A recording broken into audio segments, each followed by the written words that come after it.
Hello, everyone. Welcome to the first show of the Miami Group Chat here at Community Newspaper. I am Jude Bruno, your host, and today for our first show, we have quite a good group with us.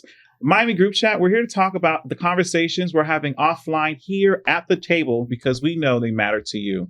With me today for our first show is the mayor for the city of Sunny Isles, Larissa, the mayor for the village of Palmetto Bay, Karyn, and the vice mayor for the city of North Miami, Kassandra. Ladies, welcome. Thank you. Thank you. I appreciate you all answering the call last minute for the first show to talk about all things Miami. So, session is starting. I don't know if that brings hope or fear for many of you. In the nonprofit world is definitely concerning, as many things are moving, especially for education. So as the legislative session wraps up, what is one issue where state leaders and local leaders are clearly not experiencing the same reality? Want to start? Absolutely. All righty.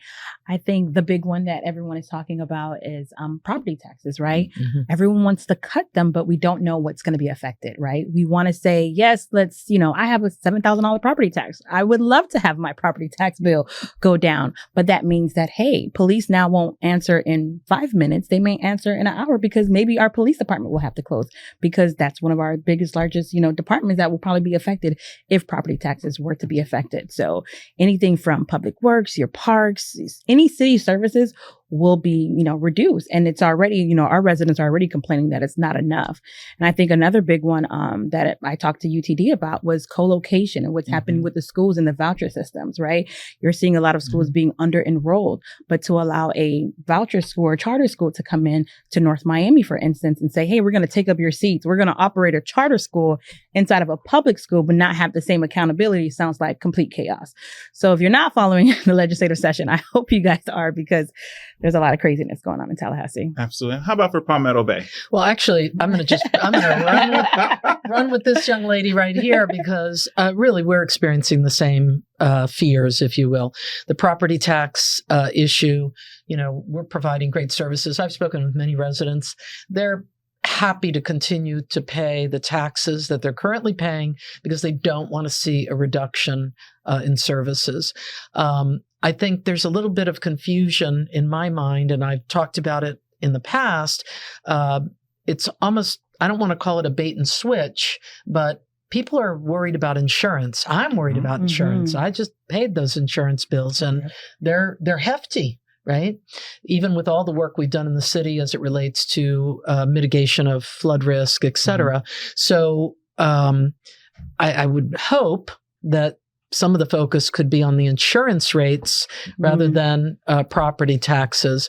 And, if there needs to be more oversight, I really don't know what the fear is, but if there needs to be more oversight, I know the village of Palmetto Bay, and I'm sure your cities as well, would be interested in making sure that the government at the state level has whatever it is they need to know that we're spending the tax dollars in a responsible way. And then, of course, co-location of schools.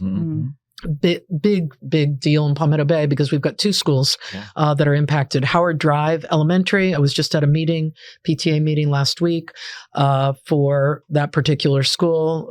Parents are extremely concerned.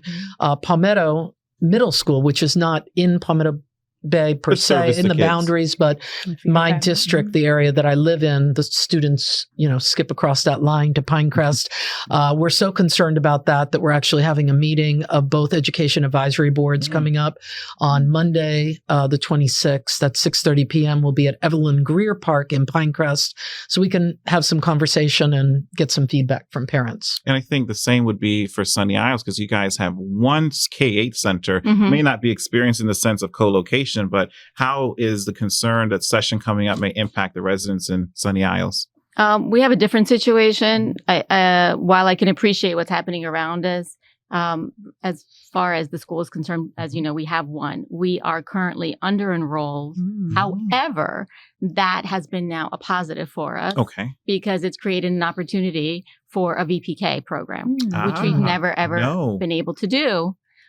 So now parents that in the past have had to send their, preschoolers to private schools can now stay local. And that's huge for us. So it's definitely a positive. As far as the taxes are concerned, again, it's a little bit different because we have so many people that have second, third homes or investment properties. So they are the ones that are going to continue, obviously, to pay the taxes. So for folks like our elderly and families, it might work out actually fine for us because we have such a large tax base of people that are not homesteaded. Oh, wow. And then for me, really, and for us, the Live Local Act continues to be a problem because geographically we're so small, less than 2 square miles, and allowing a developer to come in and take advantage of those tax cuts to be able to bypass our zoning to build the tallest building within a mile. And call it affordable housing. Makes it a little bit of it's a joke in a way because our tallest building is going to be, we just approved, is going to be over 65 stories. Wow. Wow.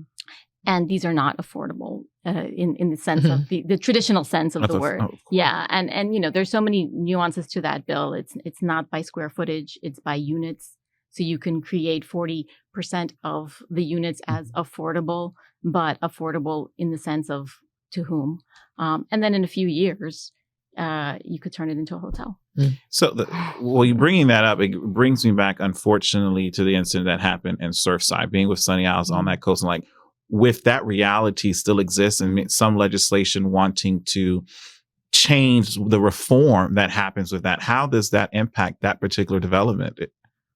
You're saying as far as recertification? Yes.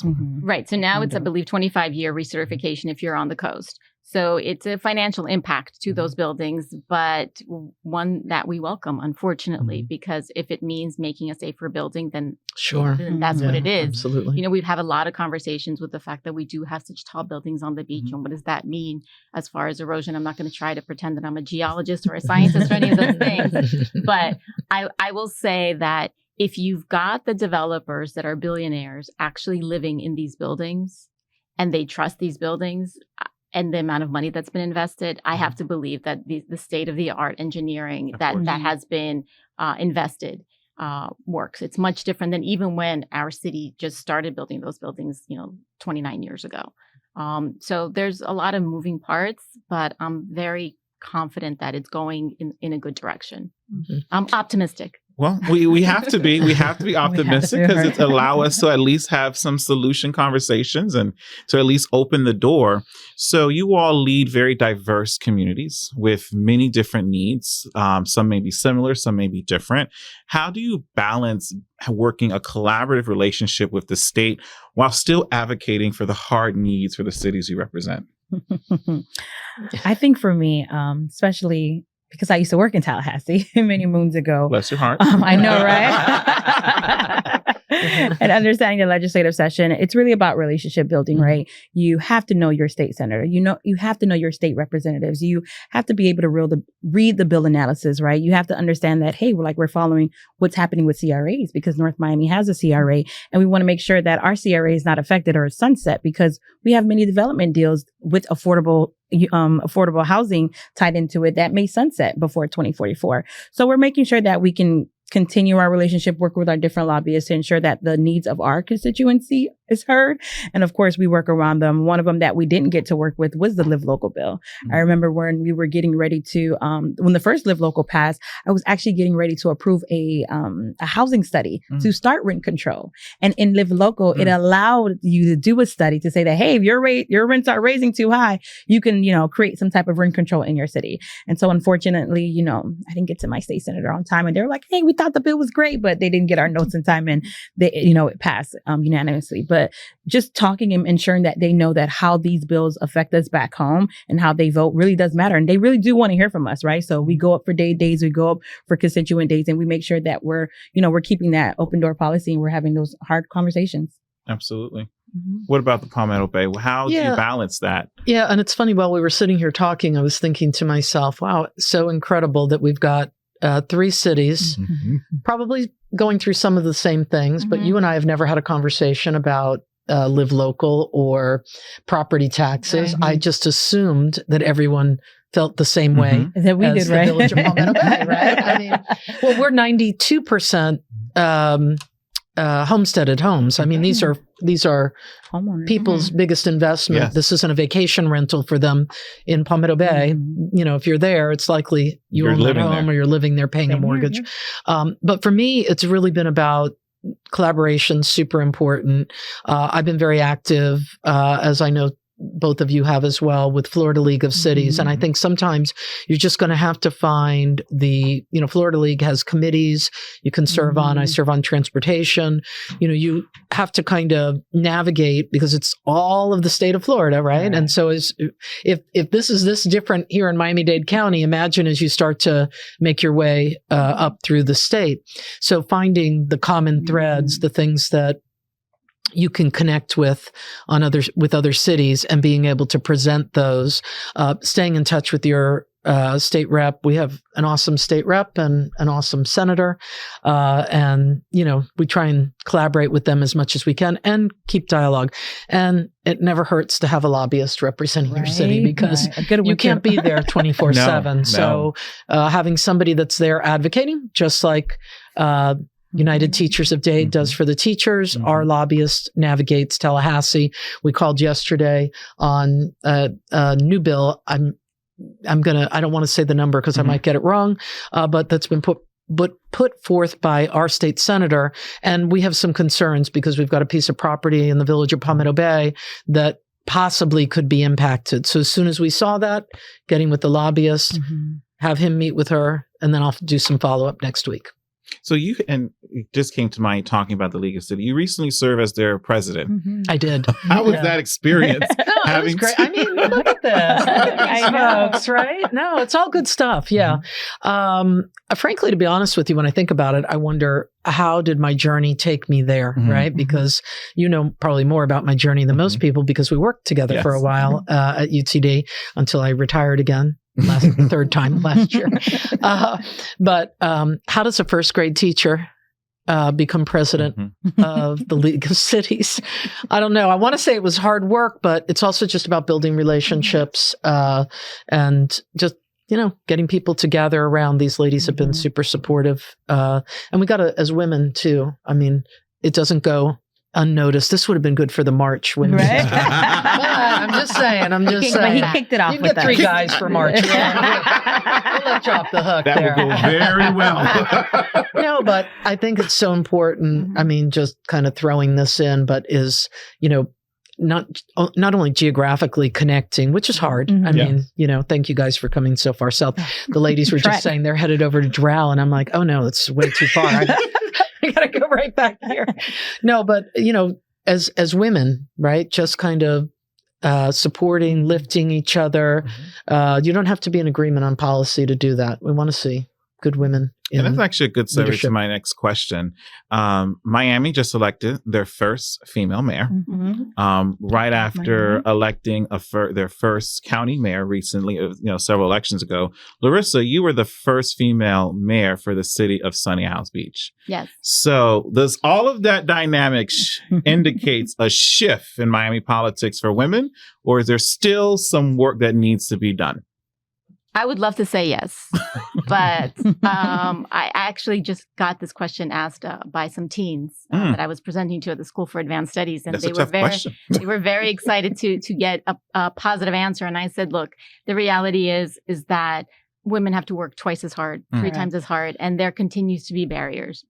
But it's always great to have role models, and it's great that when a woman is, you know, lifted up and wins elections. That's always a positive because it allows other women and young girls and teens to aspire to something that they potentially, you know, wouldn't aspire to. We all know that, but there's absolutely a lot of work to do, and it's about really supporting. And I'm going to say not all women. It's supporting women that belong in those positions, you know, finding those leaders and, you know, collectively as a community that wants to see those kinds of people in office coming out and supporting them. But certainly a lot of work to do. So I'm going to put my my group of folks on the spotlight, the men.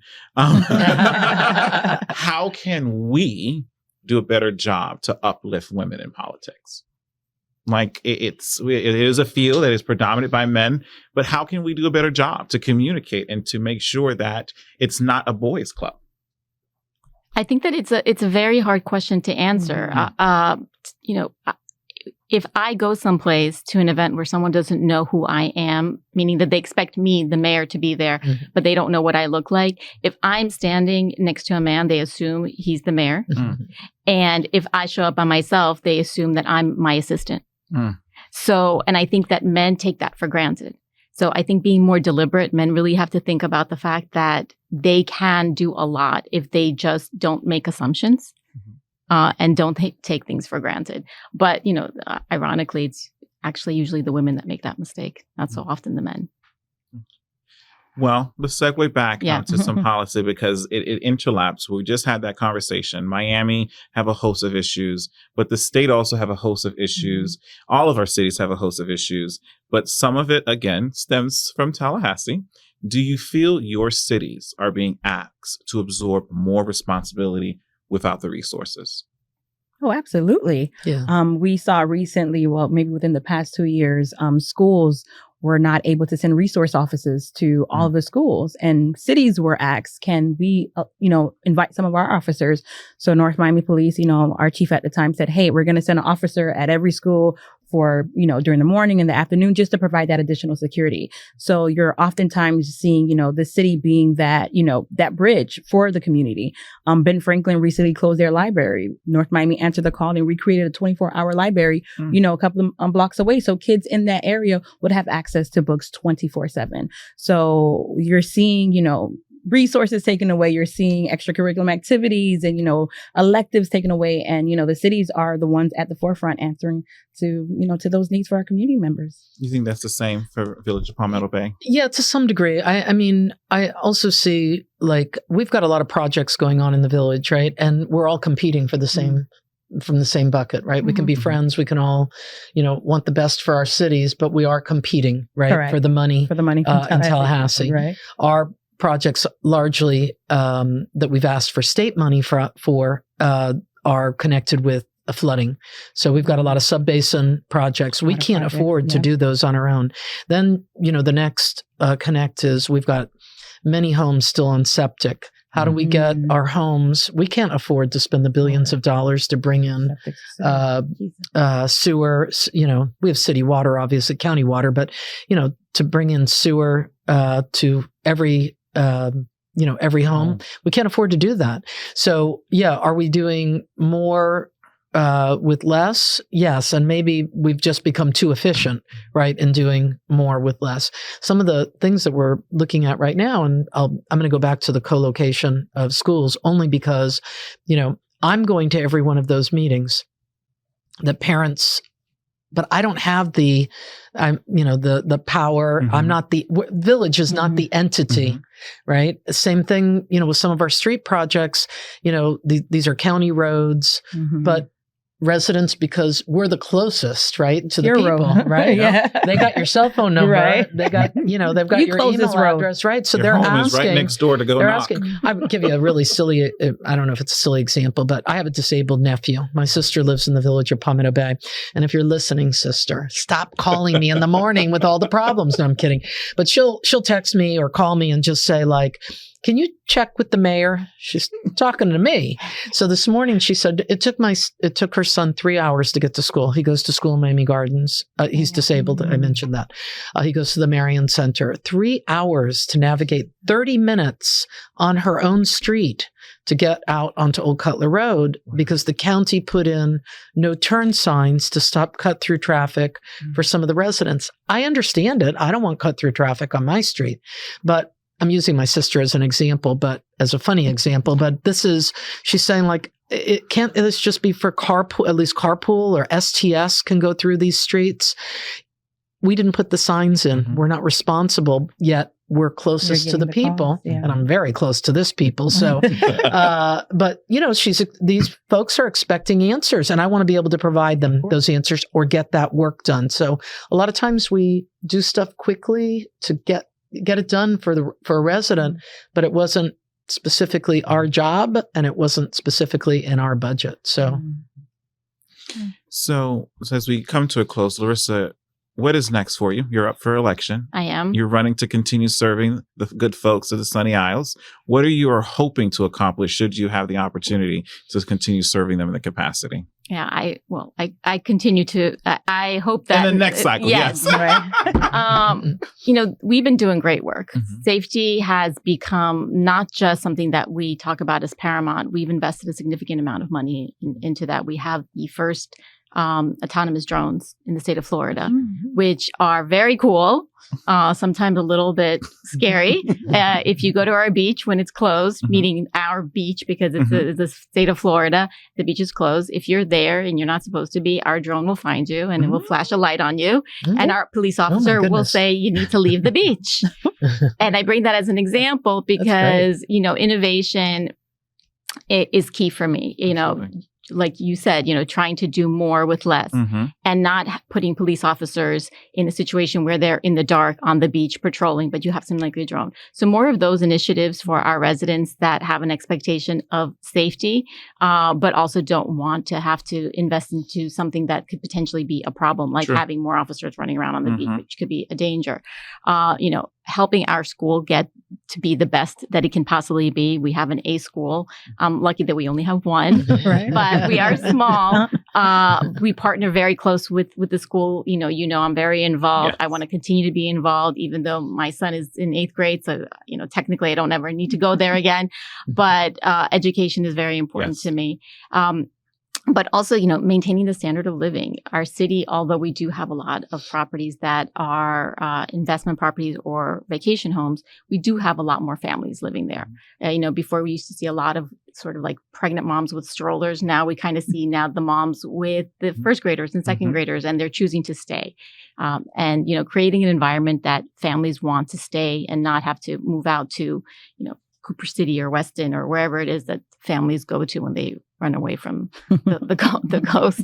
But maintaining that standard of living and really building on it so that we become really known as a family-friendly city. You have an event coming up January the 28th. I think you've been hosting it for the last 10 years now on human trafficking. Yes. Tell us about it. Yeah. So, it's something that people don't really like to talk about. They always want to say that's not something that's happening in their city, in their, demographic. It's something that's happening somewhere else. And for me, this is very personal. We had a student many years ago that was trafficked.